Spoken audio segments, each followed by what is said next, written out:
হাদির ঘটনায় মূল হোতা ফয়সালের বাবা গ্রেফতার। শরীফ উসমান হাদিকে গুলি করার ঘটনায় মূল অভিযুক্ত ফয়সাল করিম মাসুদের বাবা হুমায়ুনকে গ্রেফতার করেছে র্যাপিড অ্যাকশন ব্যাটালিয়ন র্যাব।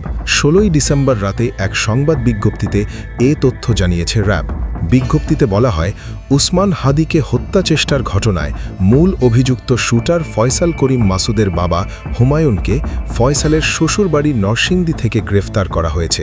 এই সময় পুকুর থেকে হত্যা চেষ্টায় ব্যবহৃত ৩টি অস্ত্র উদ্ধার করা হয়েছে। উল্লেখ্য, গত ১২ ডিসেম্বর শুক্রবার জুমার নামাজের পর রাজধানীর পুরানো পল্টনের বক্স কালভার্ট রোডে মোটরসাইকেলে করে আসা দুই আততায়ীর একজন চলন্ত রিকশায় থাকা ওসমান হাদির মাথায় গুলি করে। গুরুতর অবস্থায় তাকে প্রথমে ঢাকা মেডিকেল কলেজ হাসপাতালে নেওয়া হয়। সেখান থেকে পরে তাকে এভার কেয়ার হাসপাতালে স্থানান্তরিত করা হয়। উন্নত চিকিৎসার জন্য এয়ার অ্যাম্বুলেন্সে হাদিকে সিঙ্গাপুরে নেওয়া হয়েছে।